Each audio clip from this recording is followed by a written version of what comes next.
ኢትዮጵያ ለሰላም ማስከበር ተልዕኮ የምታደርገው ጥረትን በተመለከተ የዶላር ጨረታው ምን እንደደረሰ፣ የወንጀል ተጠያቂነት የዕድሜ ገደብ ከፍ እንዲል ስለመጠየቁ፣ አየር መንገዱ በረራውን በማቋረጡ ስጋት ስለመፈጠሩ፣ ሞሪሺየስ የእንግሊዝና አሜሪካን ጦር ልታግድ ስለመሆኑ፣ ፍርድ ቤቱ የጥፋተኝነት ውሳኔ ስለማሳለፉ፣ በአሜሪካ ለሚፈጸም ጥቃት ተመጣጣኝ ምላሽ እንደምትሰጥ ኢራን ስለማስታወቋ። ጤና ይስጥልን ውድ የብርሃን ቴሌቪዥን ተከታታዮች እንደምን አላችሁ? የዕለቱን ዜናዎች ልንነግራችሁ ነው። ዜናዎቹ በፍጥነት እንዲደርሷችሁ ገጻችንን ሰብስክራይብ፣ ሼር፣ ላይክ እንድታደርጉ ኖቲፊኬሽን እንድታበሩና በኮመንት እንድታበረታቱን በአክብሮት እንጠይቃለን። አሁን ወደ ዜናዎቹ እናልፋለን። ኢትዮጵያ የሕፃናት የወንጀል ተጠያቂነት የዕድሜ ገደብን ከ9 ዓመት ከፍ እንድታደርግ የተባበሩት መንግስታት ድርጅት የሕፃናት መብት ኮሚቴ የኢትዮጵያን የሕፃናት መብት ይዞታ በገመገመበት ወቅት ጠይቋል። የኢትዮጵያ ልዑካን ቡድን መንግስት በጥናት በሚያገኘው ውጤት ላይ ተመስርተው የዕድሜ ገደቡን ለማሻሻል ዝግጁ መሆኑን በመድረኩ ላይ በሰጠው ምላሽ ገልጿል። አንድ የኮሚቴው ባለሙያ ሕፃናት ጭምር ሰላማዊ ሰዎች በተሳተፉባቸውና ሕይወት በጠፋባቸው ሰላማዊ የተቃውሞ ሰልፎች ላይ ያልተመጣጠነ ኃይል በተጠቀሙ የጸጥታ አካላት ላይ ምርመራ ተደርጓል በማለት ጠይቀው ነበር። ልዑካን ቡድኑ በሰላማዊ ሰልፎች ላይ ኃይል መጠቀምን ለመከልከል ረቂቅ ሕግ መዘጋጀቱን ጠቅሶ በአንድ ሰላማዊ ሰልፍ ላይ ተይዘው ታስረዋል የተባሉትን ልጃገረድ ሕፃናት ጉዳይ ግን አጣራለሁ ብሏል። ከሕፃናት የጾታ ጥቃት አንጻር በብሔራዊ ደረጃ የጾታ ጥቃት ፈጻሚዎች መዝገብ በቅርቡ ተግባር ላይ እንደሚውል ልዑካኑ ገልጸዋል። መንግስት ምን ያህል በጀት ለሕፃናት ተኮር ስራዎች እንደመደበ ለቀረበው ጥያቄም ከአጠቃላይ ሀገራዊ ምርቱ 3 በመቶ ተመድቧል ሲል ልዑካኑ ምላሽ ሰጥተዋል። በጨረታው የ92 ሚሊዮን ዶላር ክፍተት ስለመፈጠሩ፣ የምንዛሬ ዋጋ በገበያው ፍላጎት እንዲወሰን ከተደረገ ጀምሮ ተከታታይ 16 ጨረታዎች ያደረገው የኢትዮጵያ ብሔራዊ ባንክ በ16ኛው ዙር የ500 ሚሊዮን ዶላር ጨረታ አቅርበው የ92 ሚሊዮን ዶላር ክፍተት ወይም ተጨማሪ ፍላጎት እንደተገኘ ተመላክቷል። የኢትዮጵያ ብሔራዊ ባንክ ባካሄደውና 500 ሚሊዮን ዶላር ቀርቦበት 31 ባንኮች በተሳተፉበት ጨረታ አንድ የአሜሪካ ዶላር በአማካኝ 154.81 ብር ሲሸጥ 25 ባንኮች 1 ዶላር በ154 ብር ነጥብ 81 ብር መግዛታቸው ታውቋል። ባንኩ ከዚህ ቀደም ባደረገው 15ኛ ዙር ጨረታ 21 ባንኮች ተሳትፈው እንደነበር አውስቶ አሁን የተሳተፉት ባንኮች ቁጥር በ10 ብልጫ እንዳሳየ ገልጿል። በተጨማሪም ባለፈው ጨረታ ከተሳተፉ 21 ባንኮች መካከል የውጭ ምንዛሬ ማግኘት የቻሉት 15 ብቻ እንደነበሩና ይህም በአሁኑ ጨረታ ከፍ ያለ ቁጥር እንደተመዘገበበት አመልክቷል። እስከዚህኛው ዙር ከነበሩ ጨረታዎች ከፍ ያለ 500 ሚሊዮን ዶላር ጨረታ ያቀረበው ባንኩ ያም ሆኖ ባንኩ ባቀረበው የውጭ ምንዛሬ መጠንና በተፈለገው መካከል የ92.3 ሚሊዮን ዶላር ልዩነት እንደተገኘ ሲነገር ከባለፈው ጨረታ ጋር ሲነጻጸር የአሁኑ የኢትዮጵያን ብር የመግዛት አቅም በ11 ሳንቲም ያጠነከረ ሆኖ እንደተገኘ ገልጿል። በቀዳሚው ጨረታ ከቀረበው የውጭ ምንዛሬ አሁኑ በ430 ሚሊዮን ዶላር ብልጫ እንዳለውና በ15ኛው ዙር ጨረታም የ24.7 ሚሊዮን ዶላር ክፍተት ተገኝቶ እንደነበር መነገሩ ይታወሳል። ኢትዮጵያ ለተባበሩት መንግስታት ድርጅት የሰላም ማስከበር ተልዕኮ የምታደርገው አስተዋጽኦ ተወድሷል። ኢትዮጵያ በአሁኑ ወቅት 1527 ወታደራዊና ፖሊስ አባላትን በማሰማራት ለተባበሩት መንግስታት ድርጅት የሰላም ማስከበር ተልዕኮ 10ኛዋ ሀገር መሆኗንና ለሰላም የምታበረክተው ቀዳሚ አስተዋጽኦ ከፍተኛ ግምት የሚሰጠው እንደሆነ ድርጅቱ አስታውቋል። የተባበሩት መንግስታት ድርጅት ባወጣው መረጃ መሰረት ኢትዮጵያ ለመጀመሪያ ጊዜ በሰላም ማስከበር ተልዕኮ የተሳተፈችው እንደ አውሮፓውያን አቆጣጠር በ1960 በኮንጎ በነበረው ዘመቻ ሲሆን ከ2016 እስከ 2019 ባሉት ዓመታት ደግሞ በአብዬ በላይቤሪያና በዳርፉር በነበራት ሰፊ ተሳትፎ በዓለም ቀዳሚዋ የሰላም አስከባሪ ሀገር ነበረች።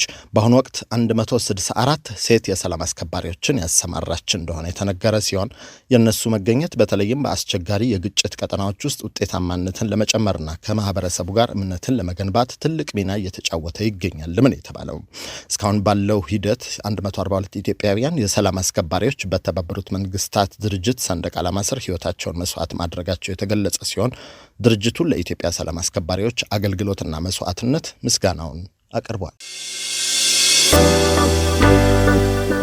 የኢትዮጵያ አየር መንገድ ወደ ትግራይ ክልል ከተሞች የነበረውን በረራ ማቋረጡን ተከትሎ ስጋት እንደገባቸው የመቀሌ ከተማ ነዋሪዎች ተናግረዋል። ነዋሪዎቹ በተለይ ለዶይቼ ቬለ እንዳሉት በትግራይና አማራ ክልል አጎራባች አካባቢዎች ግጭት መቀስቀሱ አሳሳቢ ሆኗል ነው የሚሉት። የመቀሌ ከተማ ነዋሪ የሆኑትና ስማቸው እንዳይጠቀስ ለዜና ምንጩ የጠየቁ የመንግስት ሰራተኛ የአውሮፕላን በረራ መቋረጡን ተከትሎ አዲስ አበባ የሚገኙ ዘመዶቻቸው ወደ መቀሌ ለመመለስ መቸገራቸውን ተናግረዋል። የበረራው መቋረጥ በባንኮችና የንግድ ተቋማት አካባቢ ውጥረት ማስከተሉንም ነው የገለጹት። ከቅርብ ጊዜ ወዲህ በኮታ እስከ 3000 ብር ካሽ ማውጣት ይቻል እንደነበር የገለጹት ነዋሪዎቹ አሁን እየሰራ ያለው የገንዘብ ማስተላለፍ አገልግሎት ብቻ ነው ብለዋል። ነዋሪዎቹ የፍጆታ ቁሳቁሶችን ለመሸመት ጥድፊያ ላይ እንደሆኑም ተናግረዋል። በከተማው የንግድ ስራ ላይ መሰማራታቸውን የተናገሩት ሌላኛዋ ነዋሪ ከአዲስ አበባ ወደ መቀሌ በረራ መቋረጡን ከሰሙ በኋላ ነገሮች በፍጥነት እየተለዋወጡ መሆኑን ገልጸዋል። በተለይ የምግብና የምግብ ነክ ቁሳቁሶች መሸጫ የገበያ አካባቢዎች እንቅስቃሴ ጎልቶ እንደሚታይም ተናግረዋል ሲል ዶይቼ ቬለ ዘግቧል። በተጨማሪም ከሰሞኑ በትግራይ አዋሳኝ አካባቢዎች የተቀሰቀሱ ግጭቶች እንዳሉ የገለጹት ነዋሪዎቹ በክልሉ አዲስ ጦርነት እንዳይቀሰቀስ ስጋት ገብቶናል ብለዋል። የጦርነትን ምንነት ከኛ በላይ የሚረዳው የለም ያሉት ነዋሪዎቹ በክልሉና በፌዴራል መንግስት መካከል ያለውን ልዩነት ለመፍታት አሁንም አልረፈደም ብለዋል። ከሰሞኑ በትግራይና በአማራ ክልል አዋሳኝ አካባቢዎች ግጭት ተቀስቅሶ እንደነበር በወል ትስስር ገጾች በስፋት ሲሰራጭ ተመላክቷል። ነገር ግን በትግራይ ክልል ጊዜያዊ አስተዳደርም ሆነ በፌዴራል መንግስት በኩል በይፋ የተሰጠ መግለጫ የለም። የኢትዮጵያ አየር መንገድ የበረራ መሰረዝን በተመለከተም ከአየር መንገዱ ባለስልጣናት በኩል በይፋ የተገለጸ ነገር እንደሌለ ዶይቼ ቬለ ዘግቧል። ሞሪሸስ በቻጎስ ደሴቶች በሚገኘው የእንግሊዝና የአሜሪካ የጋራ ጦር ሰፈር ላይ የኒውክሊየር ጦር መሳሪያ እንዳይሰማራ ልታገድ መሆኑ ተዘግቧል።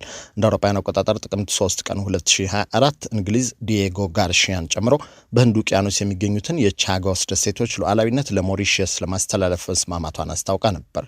በደሴቲቱ ላይ የእንግሊዝና የአሜሪካ የጋራ ወታደራዊ ሰፈር ይገኛል። በስምምነቱ መሰረት ለንደን የጦር ሰፈሩን ለ99 ዓመታት በቁጥጥሯ ስር ታቆያለች። የመገናኛ ብዙሃን እንደዘገቡት ሞሪሸስ ምክትል ጠቅላይ ሚኒስትር ፖል ቤሪንገር ዋቢ ያደረጉት የአፍሪካን በኒውክሊየር ጦር መሳሪያ ነጻ ቀጠና አድርጎ የደነገገውን የ1996ቱን የፔሊንዳባ ስምምነት ነው።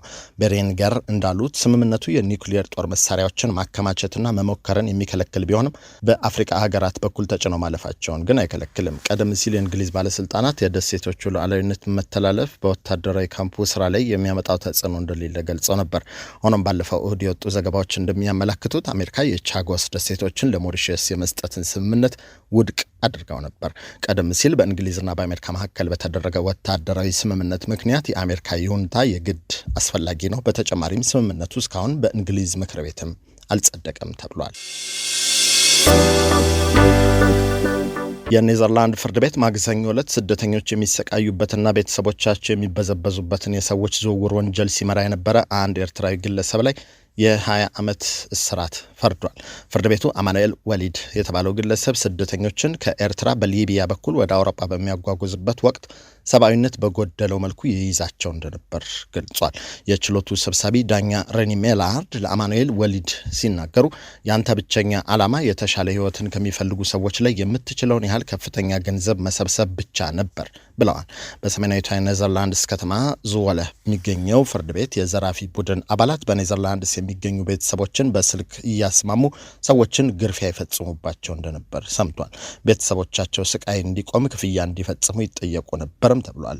ቤተሰቦቻቸው ገንዘቡን ካስተላለፉ በኋላ ብቻ ነው ተጎጂዎቹ አደገኛ ለሆነ የሜዲትራኒያን ባህር ጉዞ ብቃት በሌላቸው ጀልባዎች ላይ እንዲጫኑ የሚደረገው።